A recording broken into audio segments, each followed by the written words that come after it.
Discernment is a very popular word among those involved in preparing candidates for the Unitarian Universalist ministry. Our evaluations rely very little on actual knowledge or accomplishments. Instead, committees charged with admitting aspiring ministers into our fellowship place the most emphasis on the growth of the person during the process of preparing for the ministry, the discernment process. Now, sadly, perhaps, we don't place a similar emphasis on discernment in everyone's life. Instead, our schools and places of work depend on memorized facts and formulae, rather than the actual course of learning itself to evaluate students and employees. In fact, I might argue that far more important than diplomas and certifications rank the development of the love of learning, the openness to new ways of thinking, and an appreciation of the unique over the mundane. So with the help of Margaret Fuller, I want to explore a three-pronged hypothesis. First, we must acknowledge that we all have gifts to be discerned.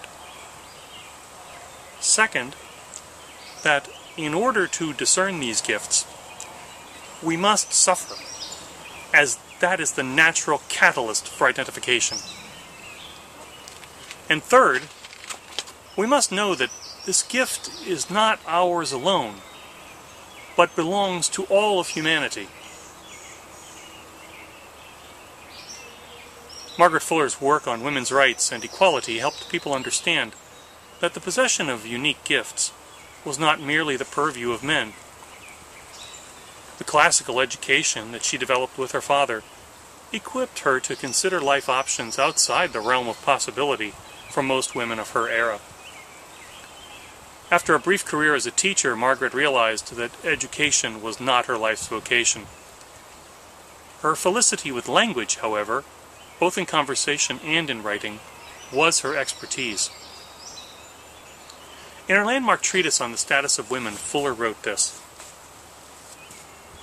"Whether much or little has been done or will be done, whether women will add to the talent of narration, the power of systematizing, whether they will carve marble as well as draw and paint, is not important.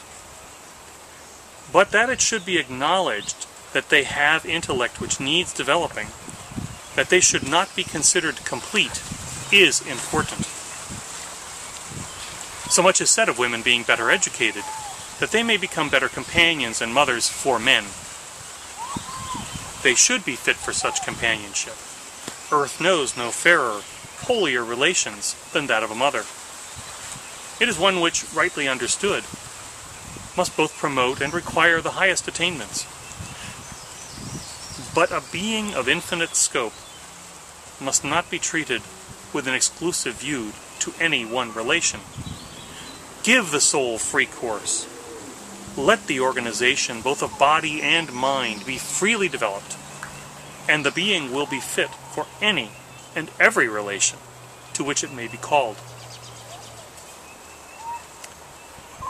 I think this last part offers a spectacular wisdom from what is otherwise good common sense advice.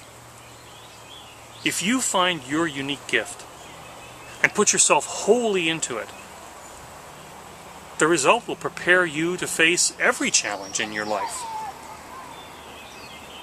The return on your investment in your gift will far exceed any specific goals associated with its direct tasks in ways unknowable at the outset.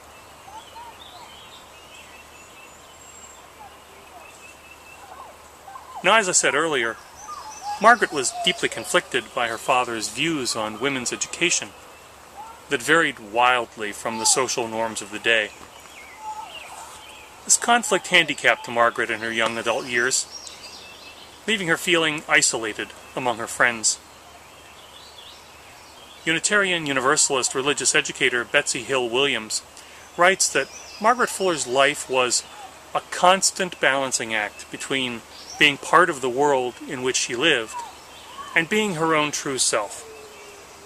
She loved being a sister, daughter, wife, and mother, but she hated that many women were forced into being these things. even when they didn't want to be.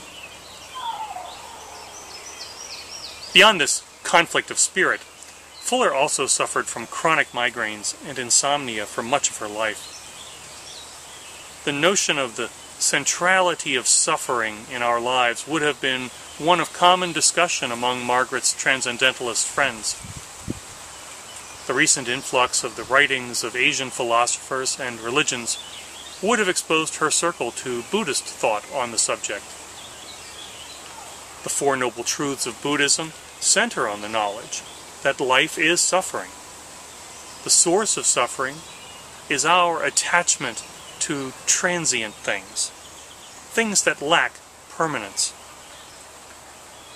The core of Buddhist teachings consists of instruction on how to cease the suffering in one's life. In her memoirs, she indicated an awareness of this philosophy when she wrote this: "When disappointed, I do not ask or wish consolation. I wish to know and feel my pain, to investigate its nature and its source. I will not have my thoughts diverted or my feelings soothed. 'Tis therefore that my young life is so singularly barren of illusions. I feel the time must come when this proud and impatient heart shall be stilled, and turn away from the ardors of search and action, to lean on something above. But, shall I say it, the thought of that calmer era is to me a thought of deepest sadness. So remote from my present being is that future existence, which still the mind may conceive." Therefore, while no Buddhist herself, Fuller acknowledged the relationship of life to suffering. Rather than simply ignore pain, she sought out ways to better understand how pain arose in her life. And rather than avoid pain, she inquired into its revelatory possibilities.